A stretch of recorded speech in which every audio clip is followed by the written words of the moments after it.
If you have been struggling with your fitness, if you're sick, tired, overweight, and you'd like to be happier, healthier, and just stronger, more fit, more able and willing and capable, then you're gonna wanna tune into this.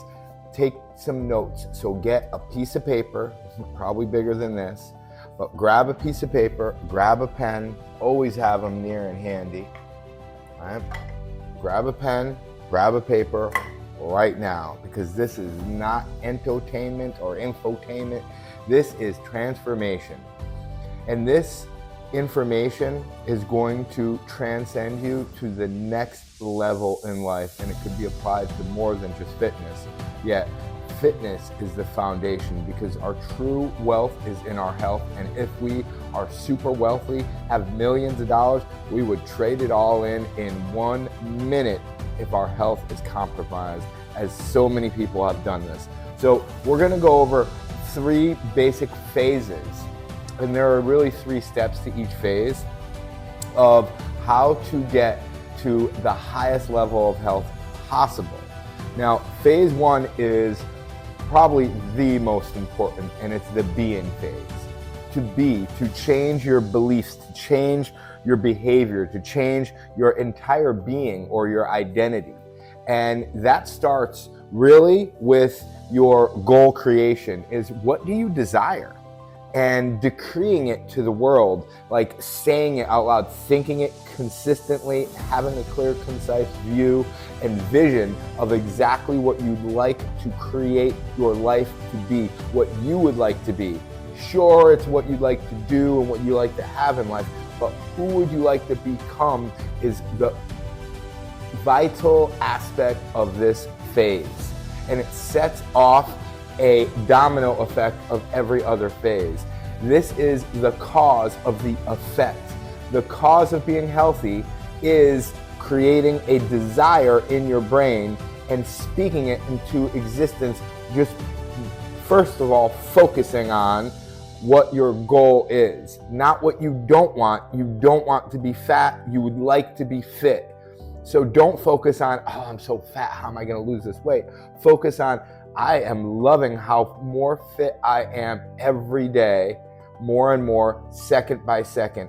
I love to take my daily walks and to eat my daily fruits and vegetables. These are things that are the cause of the effect. So first is the desire, and then decreeing it, saying it in your mind, saying it out loud, and then having it be an action is what we'll go into next. But first, we must create it as a repetitive thought in our head that creates an emotional field or frequency, a vibration in which you will act upon. Because once you start tapping into this focus on what you would like to feel, and you do it frequently, you create a frequency, and that frequency gets you to feel in a way that you'd like to exercise and eat right, instead of sitting there sedentary, watching your favorite television show over and over again, or eating your feelings because there's a void in your life you're trying to fill by protecting yourself with a layer of body fat. You could see maybe how powerful this is to change your thoughts before you change your actions. Because if you change your actions and you don't change your belief and your behavior and your entire being, your belief about yourself, which is your being, your identity, then it's all going to be futile. It's going to be like works without faith is dead. Some say faith without works is dead, but works without faith is also dead. And faith is the belief and the assurance of things happening before they happen. So feeling the feeling of you accomplishing the goal before it already happens. Essential. Okay? That is step number 1 in phase number 1, is to have this goal creation where you are writing it down, you're thinking it, you're writing it, you're speaking it, you're feeling it, and you're reminding yourself of it, repeating it over and over, not a vain repetition like, I am going to be healthy, I am going to be fit, I know it will happen. And you don't really feel that as sincere because you don't believe what you're telling yourself, because you believe the subconscious programming that you're fat, that you're sick, that you're tired. And that takes time, my friend. And that is the glory of the journey. So that is step number one, is really alchemizing, is creating a new reality for yourself.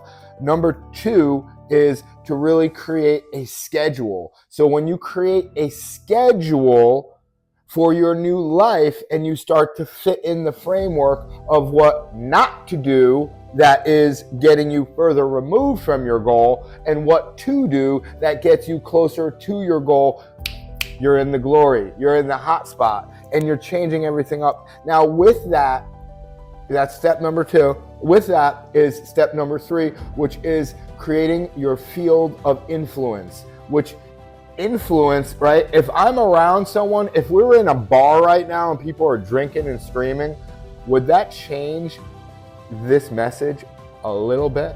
If I was drinking and smoking and eating Burger King and McDonald's while I'm speaking this, would that change the influence? But if I was at McDonald's, hang out with a group of people, like, it changes the influence. One of the best examples of this is an alcoholic usually does not stay in the bar and consistently stay in contact with the same alcoholic friends when they are letting go and breaking free from the disease of alcoholism. You are the average of the top 5 people that you spend the most time with, okay? So if you're spending time with a lot of people that just are critical about exercise and they condemn your new journey in health and fitness, and they are complaining about their health and their pain, then you know that you may want to add a bunch of new people into your life. You don't have to necessarily subtract all the time, but adding may be easier than subtracting in this case. You add in new friends, and then soon enough it becomes multiplication, and then soon enough it becomes what Einstein said to be one of the most powerful powers in the universe, which is compounding. Because when we start doing something regularly and consistently, we build up competence, and then we build up confidence, and that becomes our frequency because we focus on it frequently. And that changes the whole game, because then our subconscious is adding on and adding on until it starts to become interesting, because the interest builds up and accumulates to such a high degree that before we know it, we have 10,000 reps. Imagine what it does to practice something 10,000 times. It doesn't take that long to practice something 10,000 times. It takes consistency. And that is the first phase, the being phase. Now we get into the doing phase. And the doing phase consists of the tactics, strategies, and techniques that many are familiar with. Like, it's kind of comical to me when people say, oh, it's easy to get fit. All you need to do is eat less and exercise more. That's such a blanket statement, and I love simplicity, yet there are so many aspects of that because of our subconscious programming, overt and covert programming, that we actually think that you could just eat less and exercise more, and it's that simple. It is that simple in many ways, but so many people have such a compromised state in which they're in right now, mentally, physically, spiritually, emotionally. So what I mean by that is, say someone's eating the standard American diet. They eat a lot of meat. It's processed meat. So they eat like pepperoni hot dogs, hamburgers with high amounts of fat in them, right? And then they have the refined grains, like the bun or the white rice or the white bread with a bunch of other additives in there. And stay with me now, I'm getting somewhere. And they have candy. They have like refined fruit, right? Or sugar cane, or candies and cakes and dessert and donuts and Even when they're drinking, just drinking hundreds of grams of sugar. I could remember when I would add sugar to almost every drink. I would not be able to drink what I'm drinking now because it doesn't have any sugar in it. So if we just ate less of, like we had, instead of 10 pieces of pepperoni, we have 1 pepperoni, and instead of a lot of bread, we just have 1 slice, and instead of 10 pieces of cake, we have just 1 little Reese's Pieces.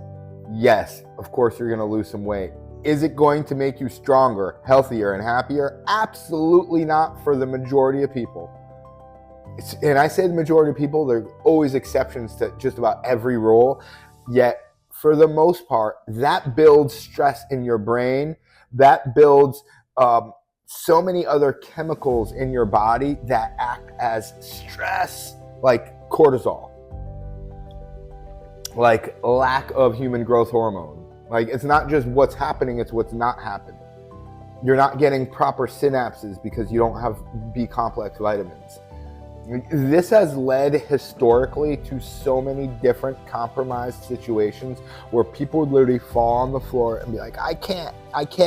And it's called beriberi and sinhalasi. It means I can't. It's a weakness of the body because the nerves are in so much pain and pressure because you didn't get a simple B vitamin. That's actually how we discovered vitamins, the vital N. Because it is vital to have this, to feel good, look good, act good, like be able to perform better. So these are their nutrition principles overlay the tactics and the strategies and the techniques, because the tactics and strategies and techniques are like eat less, but we also have to have some principles, some laws that govern the why and the what and the how to do it. Like what, when, and how do I do this? You eat less.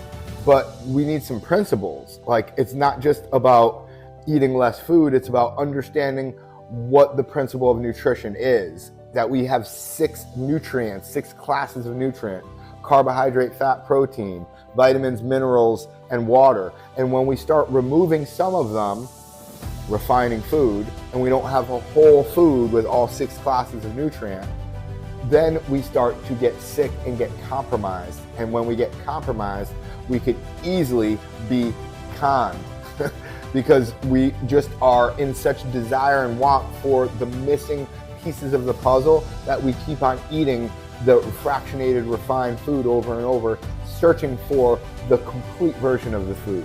When if we understand the principles, the laws that govern the how and the what, the tactics and the strategies, then we understand that we need to have complete nutrition. And that's just one of the many principles of nutrition. So it's still simple. I'm not saying it's complex or complicated. It's still simple. Yet we must understand the principles, the laws that govern the tactics and the strategies before we just apply the tactics and strategies. And before we even apply any of that, we must change our perception, our belief, our expectation of what's going to happen when we take certain actions. Because if you think that when you walk every day that you're just going to get hot and sweaty and you're not focusing on the other aspects of, I'm going to feel better every day, I'm going to think better, I'm going to burn more calories so my body will be more of an efficient machine, that will change the game. That's why the first phase is the being and the second phase is the doing. Sure, we're going to do by eating differently, but what comes out of one's mouth is more vital and than what comes out. Or another way of saying it, a human being is defiled more by what comes out of their mouth than what goes in. Christ said that. So food, yes, is so important, yet our beliefs about the food are very important. Much more than what we're eating is the belief we have about why we're eating it. Like when I talk to my students, my clients, I say, why are you eating that? Not just what did you eat, but why did you eat that? And then we get to understand the underlying factor of emotional eating, of not knowing, of thinking that I thought I was supposed to eat chicken breast and turkey all day long. That may, again, decrease body fat percentage, may perchance have you eat less calories because what you're cutting out of the diet of what you're eating, yet it really is not increasing your health so much. And we have a lot of misinformation about health. Also with step number 5, which is spiritual fitness laws. There are laws governing what happens when you move.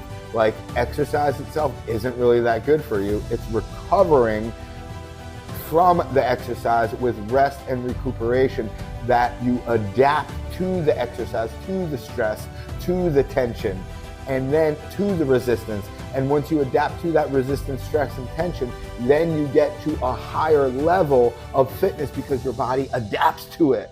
You're able to hold up your posture better. You're able to move better, jump, joyfully sing and dance and walk for hours without having compromised effects of pain in the knees or joints, tendons, ligaments, or being out of breath constantly. So that is the having, right? Or excuse me, the doing is nutrition, fitness, and appreciation. Appreciation is the world's greatest superpower in humans. Appreciating everything increases the value. Depreciating decreases the value. So appreciating this ability to eat these delicious foods, this ability to move, this ability to behave in a different way that you have been behaving. You're applying this as an action, the action of appreciation. And this is a game changer. Game changer. Without this, the fitness and nutrition just don't work as well permanently. It's more like a temporary thing, and that's why so many people fail within a diet, because they hate the diet, they don't want to continue it. This is not about dying, it's about living. So we don't need a diet, we need to eat in abundance. A different way of eating abundantly. I don't think eating less is the actual answer. It's actually about eating more. Because when we eat more volume of food, we tend to eat higher levels of nutrition. When we eat a lower volume of food, we eat a lower amount of nutrition because it's just another law, another principle. The nutritional density of a food, when it's more nutritionally dense, it's lower in calories. When it's more calorie dense, it's lower in nutrition. Talk about duality. Wow, it's an amazing world we're in, right? Number 7 is the fantastic future focus with enthusiasm.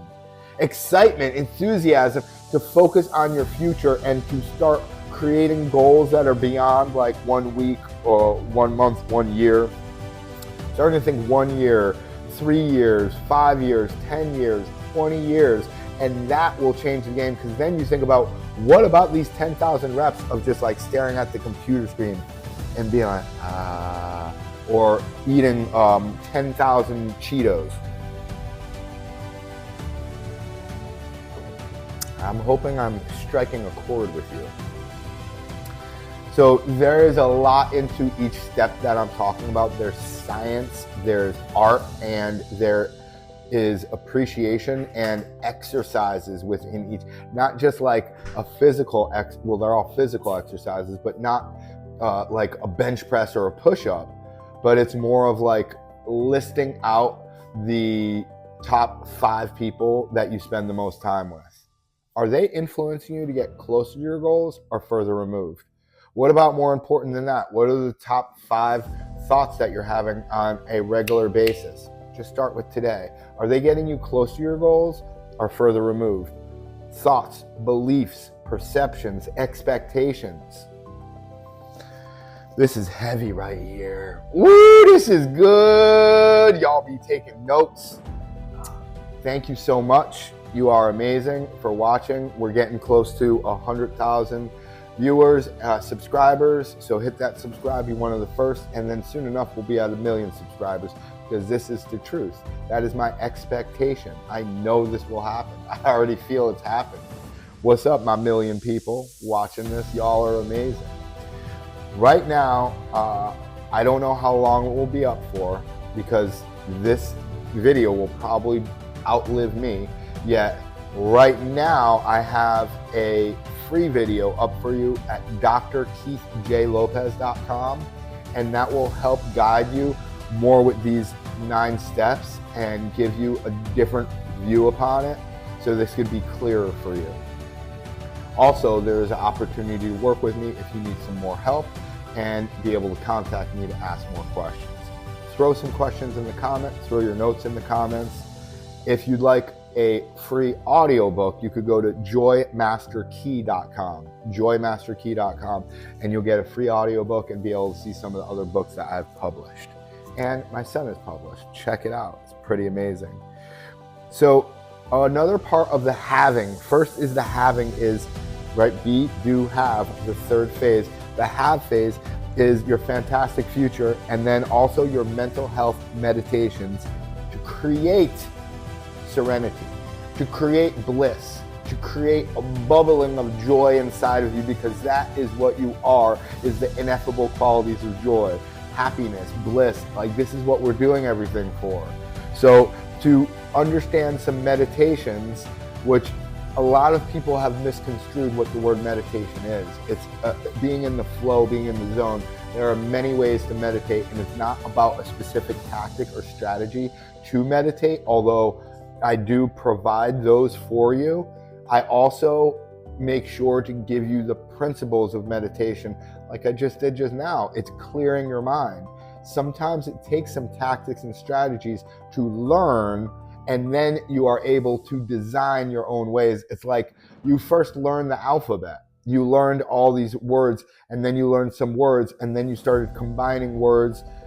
First you learned, some basic, like a cat in the hat, right? And then you started to create your own wordplay, your own complex of words put together, right? A complex is putting a group of things together. So you're putting letters together and then words together. In this same way, you're putting thoughts together, which create feelings, which create words, which create action, and the action creates a habit, and the habit creates a character, and your character creates an identity. What'd you say? In a book?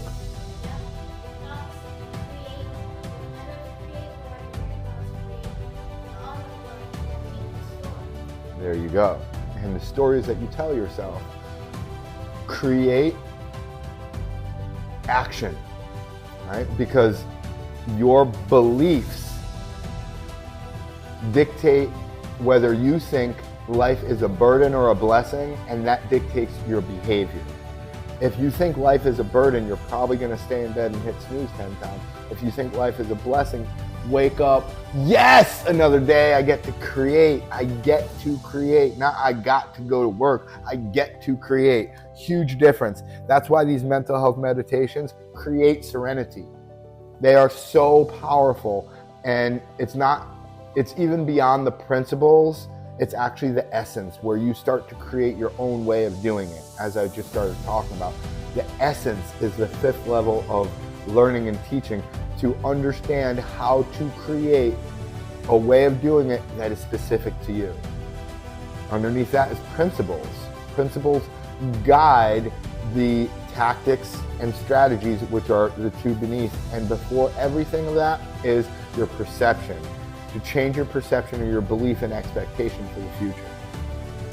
And that brings me to number 9 in phase 3, the last step of the 9 steps to the system for spiritual fitness and nutrition, is longevity lifestyle legacy, with passion, with purpose, with a mission. What is your mission in life? We're going to be able to go through some specific exercise and statements that you are making as a decree to the world, so that you can change the way that you demonstrate that you believe that this is happening and happened and will keep on growing.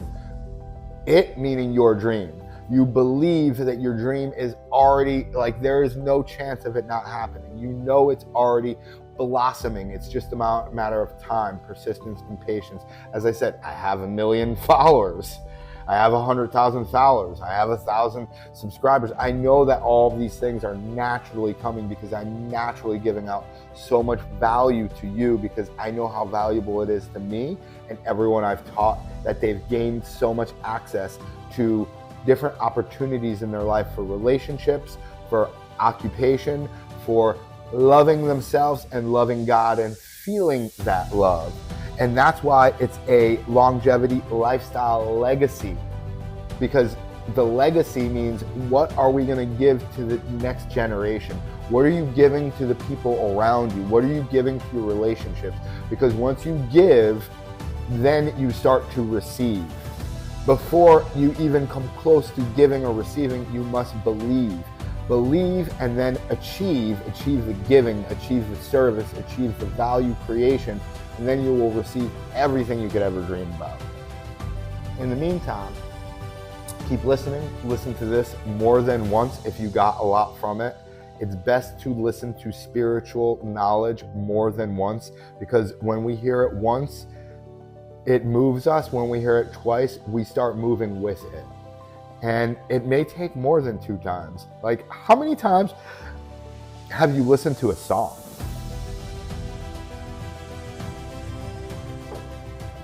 I've listened to some songs thousands of times. I listen to some songs on repeat in a day, probably 100 times. And then when I start reading books or watching spiritual teachings or information that causes a transformation, I'm like, oh, I heard it once, it's good. No, you gotta listen to it so many times to really transcend. Because when you listen to it a second, a third, a fourth, fifth time, it's not that you're hearing new information, it's that you've changed, so the information you're hearing has changed. You're gonna hear this in such a different way if you listen to this every week for the next year. You listen to it 52 times, you'd be like, oh my Lord, now I see. And do this not just with this video, do this with other spiritual teaching videos. May you be blessed by the best of the best. May this be the greatest day of your life, because you control everything in your mind. Your mind is the literal cause of everything. This world is 100% mental. Your thoughts control your feelings, and you control your thoughts. Your thoughts control your feelings, and you control your thoughts. And your feelings control your actions, because we do everything because we feel like it. We see and expect a specific outcome, so we do it. And when we hold on to the familiar, sometimes we're letting go of the fantastic, because the unknown is the fantastic. We don't know what it is until we experience it. We must be willing to take that chance, or we will fail. And we must be willing to take that chance, or we will be a failure. We must be willing to fail to not be a failure, because failing is great, but being a failure is stopping once you fail. Being successful is failing more than the average person. Being a failure is failing and stopping. Failing is a sign of success, because you are on the path to greatness. Every obstacle that you perceive is an opportunity that God gives you to overcome and be a better person. Be a better person. Not just have more, not just do more, but be a better person, because when you are a better person, you will inevitably do way more and have way more. Blessed love. Subscribe if you enjoyed this.